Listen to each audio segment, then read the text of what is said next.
Let's start with some breaking news. Matt, if I may have the board. Socialists wear fashionable clothes, own homes, and even receive salaries. All this in. We have 3 discrete pieces of evidence, including Bernie Sanders wearing a warm coat during the winter, owning 2 homes, and Jeremy Corbyn receiving, I think, cumulatively since the 1980s, a government salary of £3 million. Because, shockingly, even though he claims to be a socialist, he still drew a salary as a member of the United Kingdom's parliament.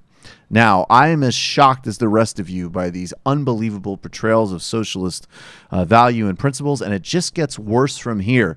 Here is Fox News exposing Alexandria Ocasio-Cortez. Shocking.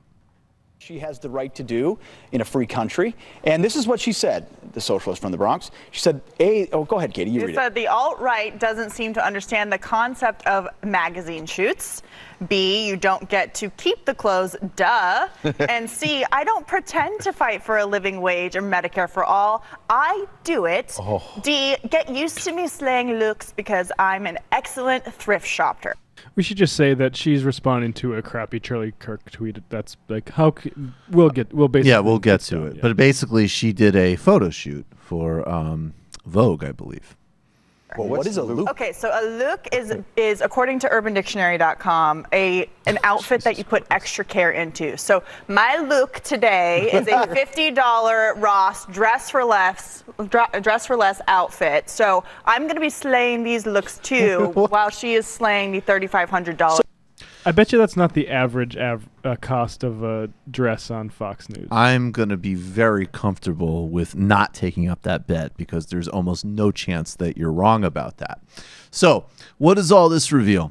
It reveals that the latest track, and by the way, thank you, Fox News, for doing more incredibly good coverage of Alexandria Ocasio-Cortez, showing her being fashionable, funny, relatable, and, of course, advocating for policies that would make almost all Americans' lives immeasurably better.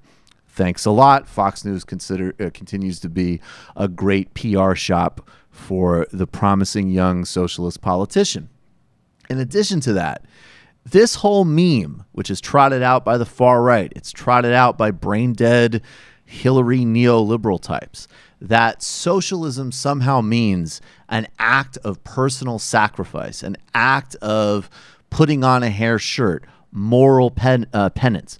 Some people with great politics make this mistake too. They think that socialist politics is a sort of question of one's self-cleansing, one's moral posturing.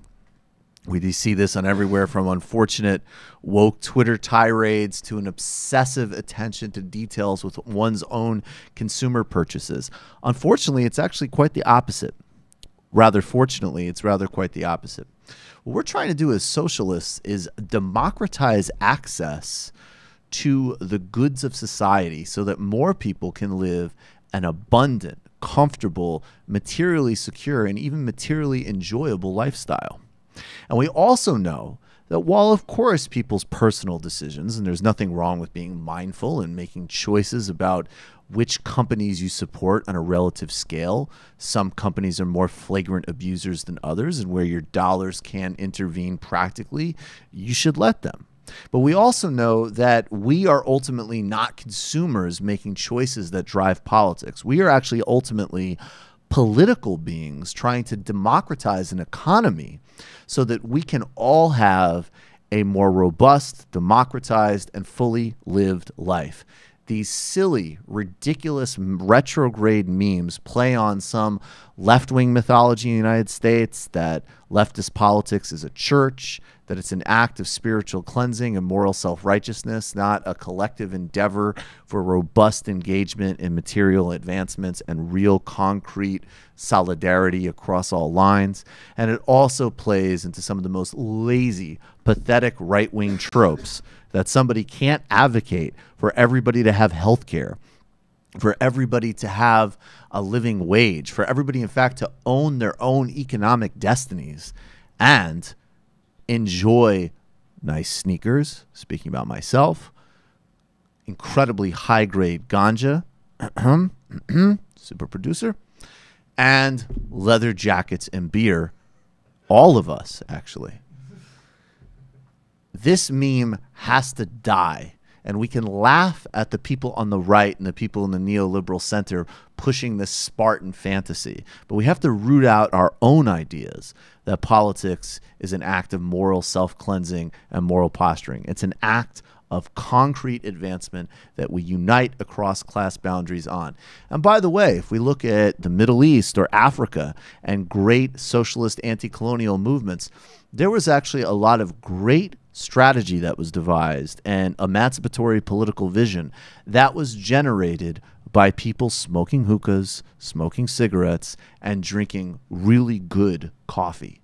So we should only do our best to live up to that version of latte socialism. This is a politics that, of course, while we're mindful of the ecological burdens, which are not about personal consumption, but the extraction of capitalism, wants to put the best cigars, have everybody have access to the best soccer fields, basketball courts, tennis courts, even golf courses for everybody. It's not about deprivation. It's about democratization. Let's drop that myth, and let's keep hoping that Fox is stupid enough to keep running segments where AOC and other socialists are charming on the right side of the issues and looking good, while you apparently think that only aging sexual harassers and other predators should have health care and retirement savings. You know, if you raise taxes high enough, owning things becomes patriotic. Indeed. Like if, let's say you had to pay if Bernie on his second house, right, was just a huge amount. Good. Own the second house. I think that actually would help. He employed a lot of people. He actually did the thing that they're always banging on about, which is the infamous nonsense trickle down. But look, if you spend your whole life working to deliver rights to people and you want to build an extra cabin for your family, awesome. Well, this is not the issue. There is, yeah, exactly. Like if we are working for people, right? Right. Like genuinely, if you're in the purest sense of the term, if you want to be, you want to be delivering for people, that would be, you know, met by some success in the marketplace is not a complete surprise. Like you have to keep it within, you know, limits, but. Well, I think what I'm more interested in than anything is that on the left, we need to be much more serious about being way more fun. And if you look at the history of, like going back to Karl Marx, he was, in many senses like a complete drunkard and enjoyed very nice wines and good cigars. And that goes all the way through the socialist tradition. And it's only, I feel like, in a lot of these newer U.S. movements that there's this kind of rigidity and this kind of like moral sentiment of like taking like the worst possible food and drink. It's like, no, like socialism should be social. And the critique of things that are, too expensive and are out of reach for most working people isn't that nobody should have them. It's that we should make sure that all these things are available to everybody. Yeah, an enlargement of spirit, an abundance, a sense of everybody doing well. Because thrift, it's really a middle-class virtue. And talking for myself as someone who grew up very poor people would throw epic parties all the time, and they would have nice stuff when they could afford it, because you never know when the next time you're going to have the opportunity for it. And we shouldn't take on with us this kind of more middle class version of thrift, and instead take on the kind of revolutionary liberatory spirit of fun and excess, which is socialism in its best sense, in my opinion. No doubt.